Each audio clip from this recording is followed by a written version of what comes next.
एक सीकर ने प्रश्न पूछा है, एम्बैरसिंग मेमोरीज से कैसे मुक्ति पाएं।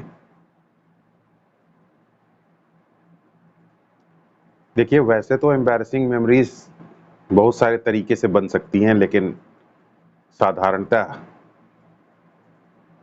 एम्बैरसिंग मेमोरीज के बनने का जो प्रोसेस है उसका मैं एक उदाहरण आपको दे देता हूँ, ताकि आप उससे कोरिलेट करके देख पाएं। जब आप जो हैं उससे अलग कुछ अपने आप को दिखाने का प्रयास करते हैं और दूसरे लोगों के ऊपर ये भरोसा भी पैदा कर पाते हैं कि आप वही हैं जो आप दिखाने की कोशिश कर रहे हैं, लेकिन बाद में किसी पॉइंट ऑफ टाइम पर लोगों को ये पता चलता है कि आप वो नहीं हैं जो आप दिखाने का प्रयास करते हैं, बल्कि आप कुछ और हैं। तो इससे जो झटका आपको लगता है वो झटका एम्बैरसिंग मेमोरीज बना सकता है। एक अर्ली 90s में एक फिल्म आई थी बाजीगर। उसका प्रोटैगनिस्ट शाहरुख खान था, वो अजय शर्मा के नाम से वो फिल्म में वो था, और उसने अपना नाम बदल करके विकी मल्होत्रा रख दिया था। एक्चुअली विकी मल्होत्रा भी शाहरुख खान का दोस्त ही था, उसके पेरेंट्स की डेथ एयर क्रैश में हो गई थी, तो उसने इम्पर्सोनेट कर लिया था अपने आप को, अपना नाम विकी मल्होत्रा बताता था वो।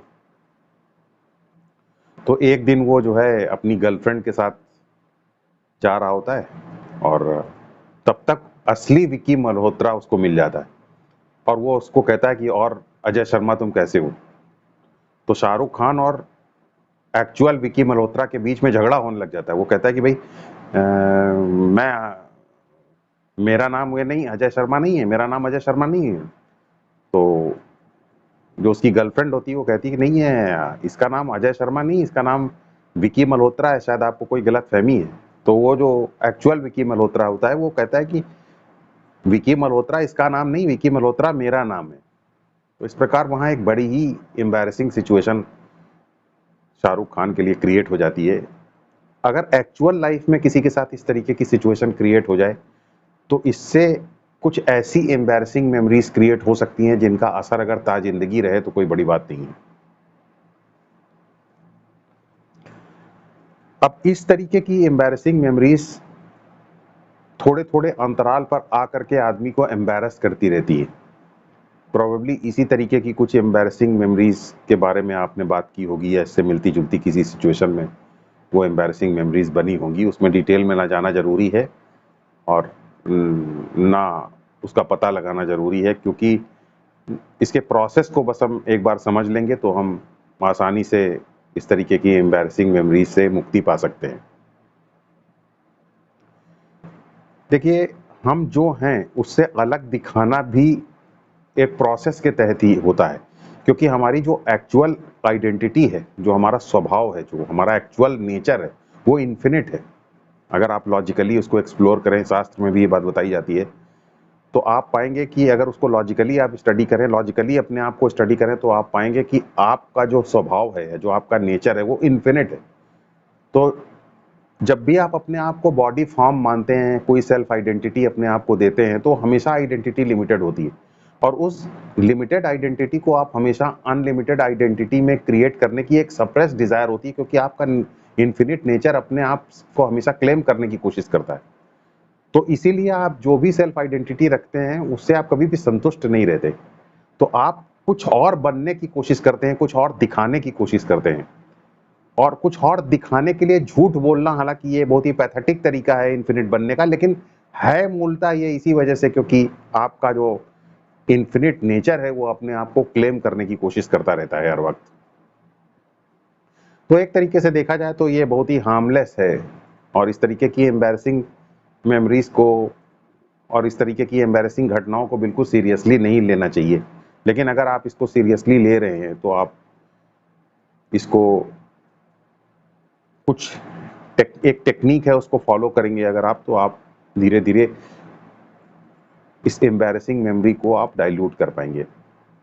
एक्चुअली ये एम्बैरसिंग मेमोरी का बार बार आना, ये भी एक हेल्दी प्रोसेस के तहत आपका माइंड इसको बार बार रिपीट करता है, क्योंकि बार बार रिपीट करने से माइंड इसको धीरे धीरे खुद डाइल्यूट करना चाहता है, क्योंकि माइंड खुद इसके शॉक से उभरना चाहता है।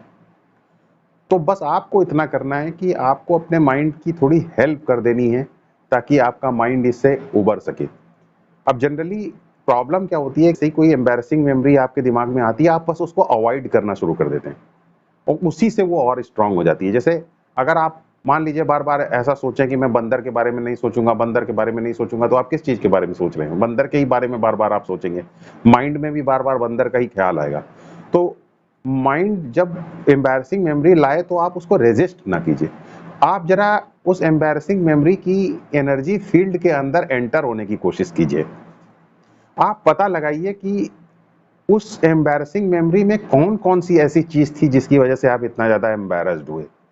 तो उसके एम्बैरेसमेंट को आप जरा फिर से जीने की कोशिश कीजिए, try to relive the embarrassment. तो जब आप उसको दोबारा जीने की कोशिश करेंगे, उसके अंदर एंटर होइए, उसके एम्बैरेसिंग एटमॉस्फेयर के अंदर एंटर होइए, उसकी एम्बैरेसिंग पल्स को फील करने की कोशिश कीजिए मेमोरी की। तो आप पाएंगे कि आप धीरे धीरे साहस के साथ जब आप उसके अंदर एंटर हो रहे हैं, तो जब आप उसकी एम्बैरेसिंग पल्स को फील करने की कोशिश करेंगे, उसको नाप तौल करके देखेंगे, उसको टटोल करके देखेंगे, तो धीरे धीरे धीरे धीरे आपकी पहचान उस एम्बैरेसमेंट से बढ़ेगी।